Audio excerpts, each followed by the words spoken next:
I refuse to believe that a tragedy had to destroy everything. But it did. Why does Born Again feel more like a tragedy than a comeback? What are you gonna do about Daredevil? I made a promise to myself that I'd let the system handle it. The show isn't trying to be louder than the rest of Marvel.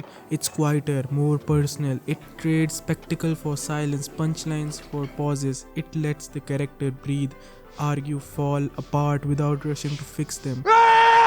From the first frame, Born Again feels different.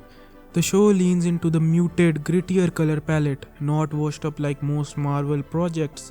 But here, it's classy, restrained. We're not in a comic book land anymore. We are in New York, the real New York. Netflix Daredevil heavily used stylized orange and yellow lighting. It had warm tones, dramatic, contrasty, and very intentionally gritty. Born Again goes for a more naturalistic look.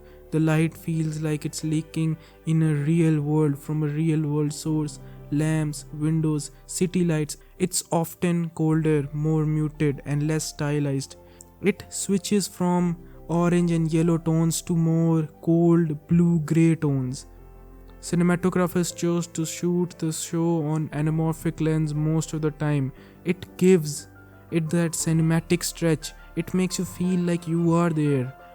The show doesn't feel staged or theatrical. It feels like you're right there next to Matt.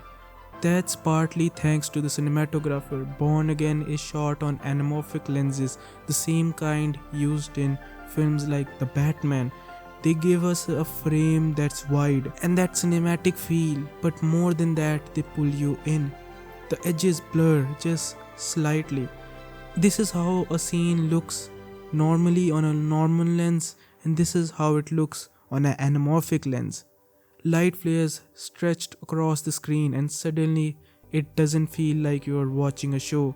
It feels like you have stepped inside. They switch to spherical lenses, and it's not just a technical flex, it's a psychological tool. As the aspect ratio creates tension, you feel the world changes for Matt. You feel his sensory sharpens. Essentially, it's a rig with 3 cameras on it. They call it the three-headed monster. And so you're basically getting roughly 180 degree of visual information. And that's where VFX does come in a little bit, because they stitch the sides. And most of the movie shot anamorphic, but we shot this with spherical lenses so that when the aspect ratio changes, it can go as big as anyone's set they're ever gonna watch. So right then is where you feel like you are Matt Murdock, where you can hear the whole world. You can hear every sound in the whole world. And that one shot probably took hours to plan and seconds to feel. But that is what filmmaking is about. You don't need to notice the trick, you just need to feel it. And the writing in this season is fabulous, like really fabulous. Matt, Foggy and Karen aren't trading quips, they are talking like old friends. There's a history in that silence. Dark times indeed. These Hell's Kitchen nostalgia is running pretty thin with you guys, you realize that, Not right? nostalgia, reverence for the past, yet hope for the future. Oh, that is the next level closing argument BS right there. Too much? And there's a warmth in that teasing, and when things get dark, it's not melodramatic, it's quiet, controlled. And there's a feel of realistic conversation that makes these characters feel real. You tell me, Karen, what do you expect me to do here? What do I need to do to have a conversation with you? I've tried calling, I've left messages. No, I know, you're right. So what do you want? I just was busy. Oh, don't give me busy. I can't. My friend died too, Matt. And then I lost you. You didn't talk to me for weeks. I was halfway in and then halfway out. Take some minutes. Okay. No, I don't want to do this. I came for Foggy and I... That anger, that desperation, that overlapping dialogues. And I'm sorry that I didn't call. This is the closest to perfection that dialogues can go. The overlapping words, the tension, the awkwardness in that silence. 2 minutes, 41 seconds of pure conversation. It's rare these days. An average conversational scene is about 30 seconds to 60 seconds top.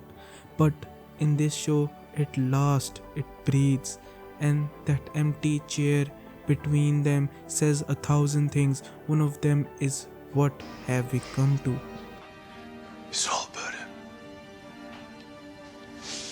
He talks to you, doesn't he? Hear his voice. You do, don't you?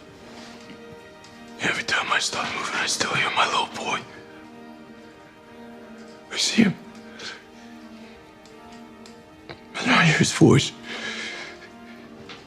One of the smartest writing choices in Born Again is it how it mirrors Matt and Fisk without even putting them in the same room.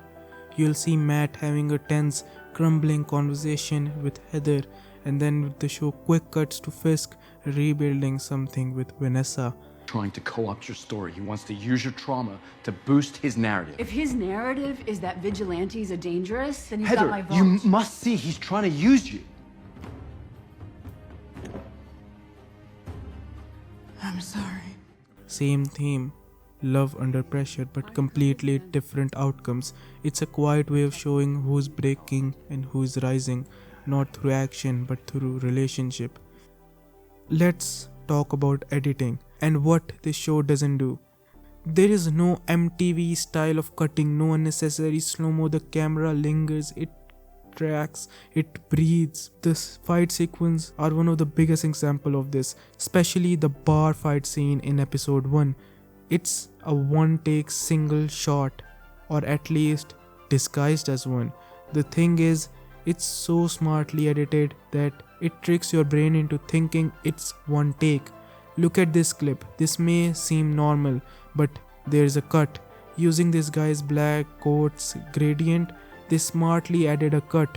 This technique is used in many films to hide cuts, and this cut was placed right before Bullseye and Daredevil's round 2 starts, so it was kinda needed.